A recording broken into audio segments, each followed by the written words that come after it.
Here at the Australian Armour and Artillery Museum for day one of AusArmourFest 2024 and taking a look at one of the projects which is obviously in the works. So these seems to be a disassembled, hopefully soon to be reassembled Sturmgeschütz.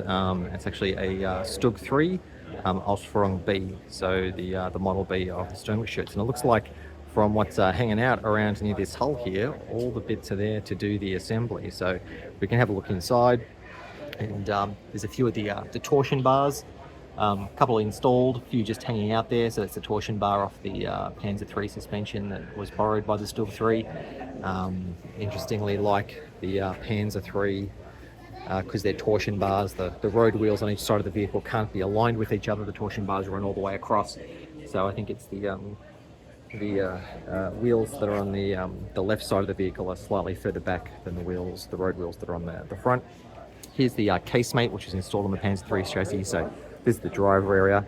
So you can see an area for him to see through. That visor could be closed with a heavily armoured fixing. And if that was closed, you could use periscopes to look through those two holes there, so that he could get some vision if they were under attack. Is the area where the 7.5 centimeter StuG Canona 37 L24 was mounted, and if we go around, we'll get a look at that too. This is the sponson, which is on the left side of the vehicle. That's for holding radios in those early StuGs. This again a StuG B. On the right side for those early StuGs, there wasn't a sponson, just a plate. Looking into the engine bay, so this is where the Maybach engine will be installed. You can see the area for the propeller shaft, or the transmission shaft that runs forward to the transmission. Transmission's installed at the front there, and that's where the drive wheels also are, at the front of the vehicle. So you can see here again all this Panzer III based underbody. Here we get to one of the more interesting components which is hanging out. You don't get a chance to see this very often. So this is that 7.5 centimeter StuG Canona 37 L24, which is a howitzer that was adapted into the StuG.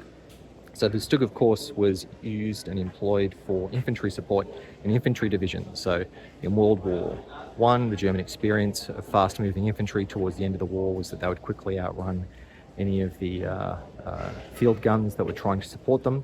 Those field guns couldn't limber up in time and keep pace with the infantry. So the idea was to create a vehicle-mounted howitzer that could keep pace with the infantry. So these StuGs, the StuG III, was designed to be used in infantry divisions to support infantry that was on the move, help it break up strong points and that kind of thing. So when they were being employed, it was assumed that there'd be infantry around supporting them in the same way that they were supporting the infantry.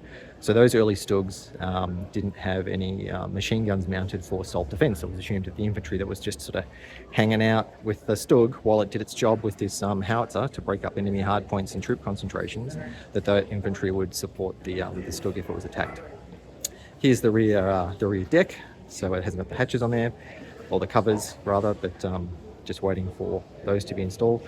Escape past the ladder there. That's the stiff mount for the StuG Canona 37. So very rigid, and firmly mounting that gun into the chassis was one of the ways they were able to get such good accuracy from these weapons.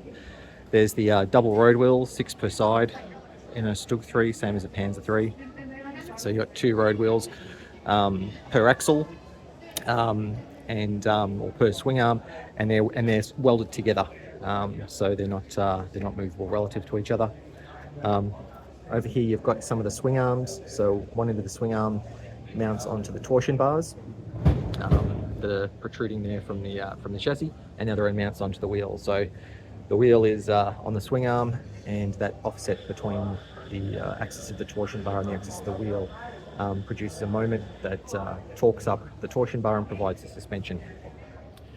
You can see the red plates, trapezoidal plates, that are towards the front and the rear of the chassis. They're upper mounting points for dampers, for shock absorbers. So the front and rear swing arms were damped in the case of the StuG III, and of course in the case of the Panzer III. Coming around here, So here are some more of the components. That's the fuel tank. Looking over into there, you can see there that's some of the roof panels, including the driver's hatches, one of the small driver's hatches. So the early StuGs just had folding flat type hatches for the driver and for the commander and the gunner. And there's also a hatch in front for a periscopic sight to stick through. So it looks like it's almost ready to go, and looks like it could easily be a runner once it's all up and running. So one of the great things you can see when you come to museums is exhibits in progress. So I'll just go through and take some more footage of the rear deck from another side, trying to trip over.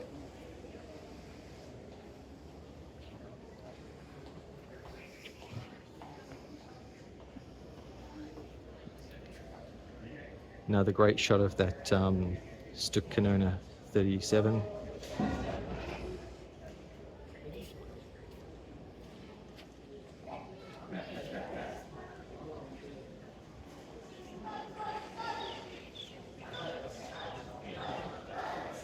Excellent. So look forward to seeing this up and running. Thanks for watching to the end of the video, and I'll be back soon with another tank or artillery piece. Thank you.